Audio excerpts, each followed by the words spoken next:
Hey, OGL 350. Welcome to Packers Sunday. Uh, it's Module 5. It's Sunday, November 14th, 2021, and it's about 11:08 a.m. Let's get into our class module. Um, what do I got here? Okay, I got some notes on the discussion board. I see that. Uh, let's see. Oh, I got an interesting question on the side. And I think I should devote a whole doggone module to this at some point. Should we see color, skin color? Should we see diversity? Should we be colorblind? I say this based on a little tweet thing I had going last night that was interesting. And maybe I'll try to fill you in on it. One of my, follow back young lady. No, actually, she's not. There's just an old picture like mine. We're both trying to be young, aren't we? Uh, she says, liars suck, empath, no more guns, advocate for breast implant, BIA, ALCL, and breast implant illness, Cuomo, New Yorker, Scorpio, love the mother. Okay, Earth. Okay, I love New York. Okay, then that's a pretty eclectic person. I can respect that. But she tweeted that real-time host Bill Maher slammed this level of hate Americans have for each other, slamming the idea of secession before calling himself an old-school liberal who believes in a colorblind society. Um, I didn't know what context she was doing it, but I decided to respond. We had about the same amount of followers. I wasn't trying to be a troll. I just said the 1990s called and wants Bill to return the now ridiculous concept of colorblind.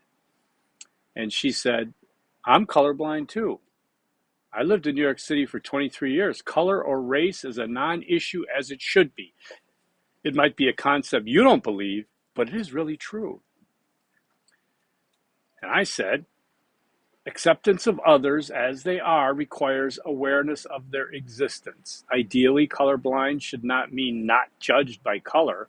The reality, though, is that the term is used overwhelmingly by whites like Bill to ignore, excuse, and dismiss systematic inequity. And she says, overwhelming doesn't mean everyone. That is very presumptuous of you to say.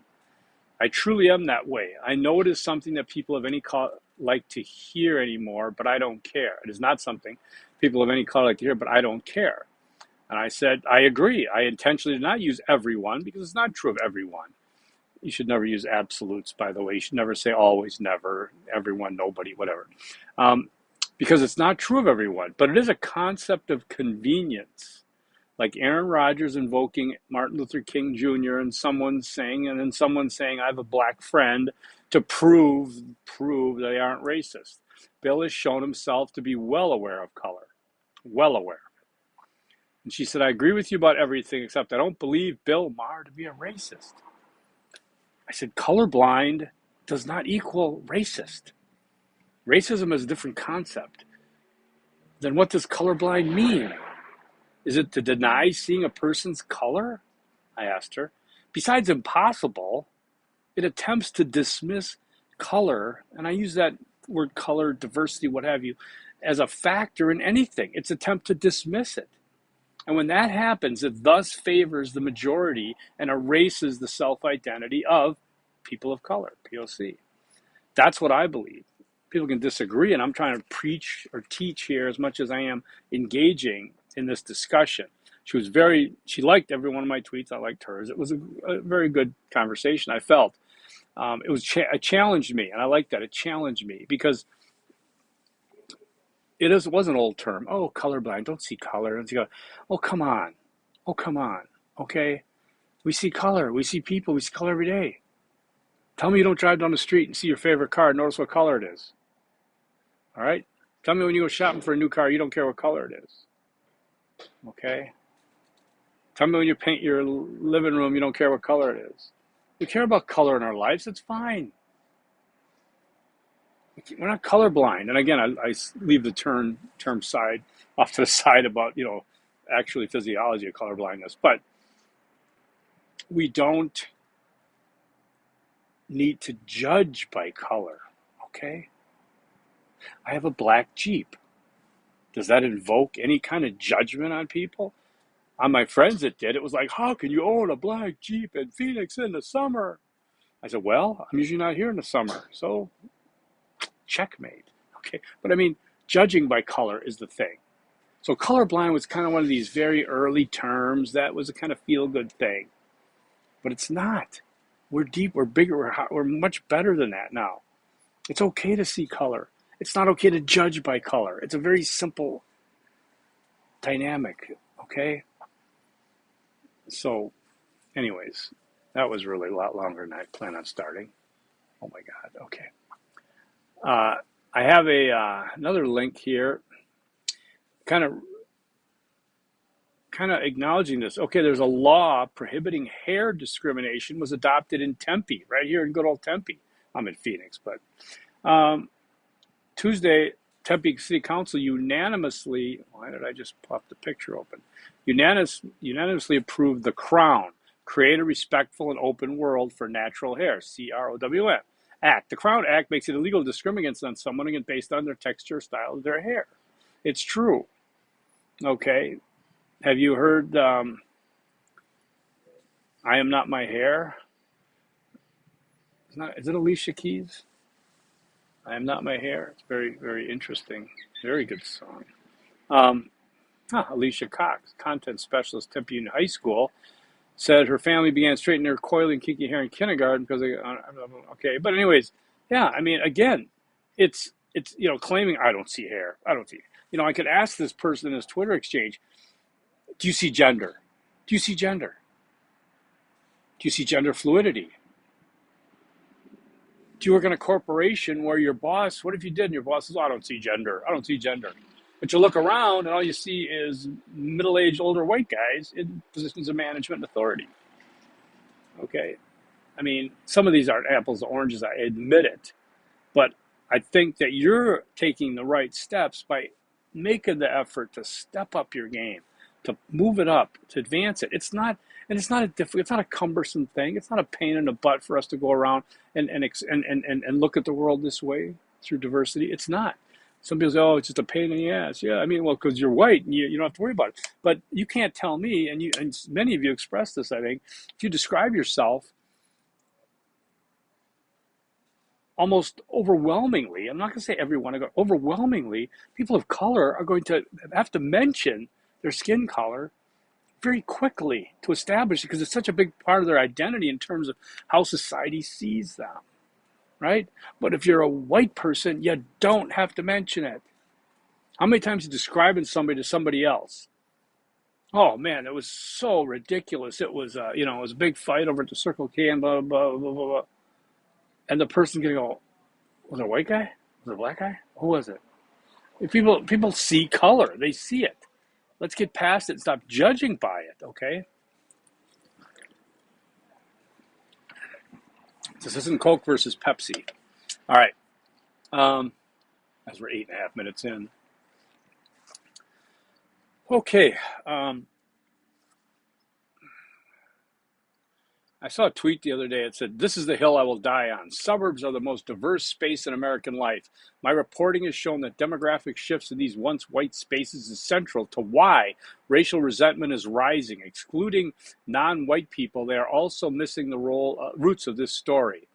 It was fact. The majority of African Americans now live in suburbs, not urban centers. So it would seem that if you really want to know what suburban moms think, you might seek a variety of perspectives, not just one group. We see how this is played out, right? What do you think of when you think of soccer mom? Right? I saw Meryl Streep on, it was the Gram or Twitter. She was just talking, I forget how old it was, doesn't matter. She was saying about how does it, she goes, I get asked this question. I'm playing a role. How does it feel to be playing a headstrong woman? She's like, do you ever ask a guy, how does it feel like to play a headstrong guy? No, because they assume guys are headstrong, Anyways. All right. Let's go with, there's some news here. Matthew Halver joins ASU as Vice President of Research. Oh, I see what this is. I got these links mixed up. I think I had the link in the other. Hope I didn't delete it. Hope I didn't delete it. 302. I deleted it. Maybe it's in this one. It's not. Well, I had another one, but you guys lucked out. Okay, so Easter egg number 1, diversity should not be considered threatening. I could change that, but I'll leave it the same. Diversity should not be considered threatening.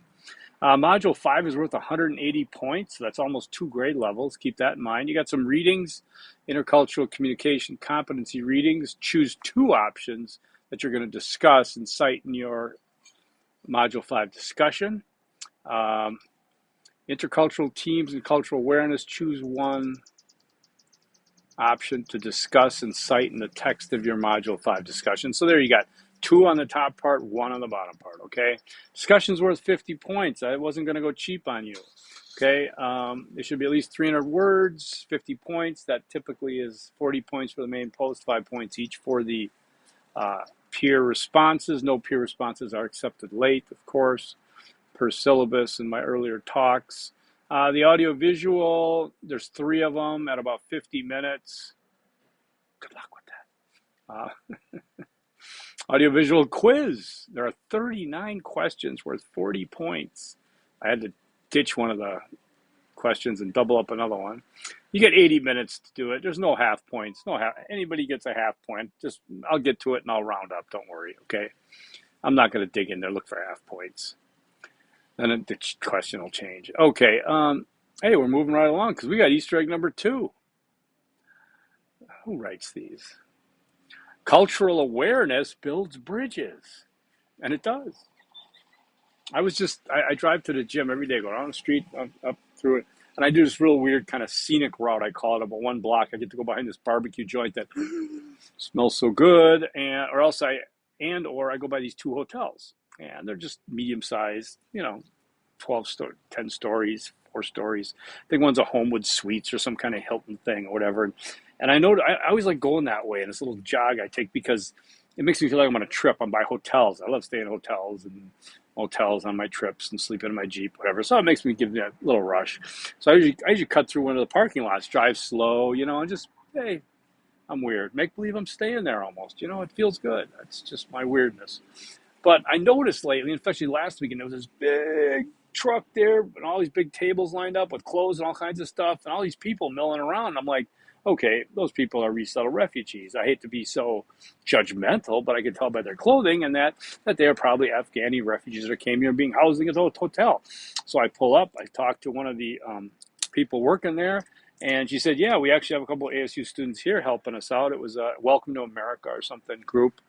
Pretty cool. And so every day I've gone by since then, I've noticed the Afghani people are just kind of, walking around in the morning, whatever, and taking it in. And there's kids out there and stuff like that. Pretty cool. So yesterday I went by, and I hate to say I'm still assuming, but oh, by the way, Packers. And I pulled up to about 4 guys, actually, I think 2 or 3 guys and a kid were sitting on a stoop out there. And I was like, hey, guys, are you from Afghanistan? And they're like, yeah. And I said, hey, welcome to USA. And their eyes lit up. I said, thank you. I'm like, it's good to have you here. And that's it. And I left. I didn't have to, get all into it. And that's really freaky because usually I do. But because like I said, I have had years working with recently resettled refugees. I kind of have an idea, a sense of what some of their obstacles and challenges are. And I can't imagine, could you imagine having to move halfway around the world, give up everything you know to go to a strange land with people that you're just not quite sure about, right? So that goes with cultural awareness builds bridges, I think, okay? The cultural enrichment paper that's due on the 24th. Can't be the 24th, can it? It's got to be the 21st. Maybe I looked the wrong date. I don't know. Maybe I changed it. Oh, God, why do I have to? Let me check. I'm sorry. This is just weird. Why did I? Modules, cultural enrichment paper, due the 21st. God, why do I put the 20th? I went by the 3-day late date, okay. Shouldn't be a problem, right? That's what it's due, right? Um, oh, that's right. Module 4 is the interview. Oh, the plot thickens. That's what it was, the interview. And then the next one is the cultural enrichment. You should have been looking at that since the class started because I told you about it.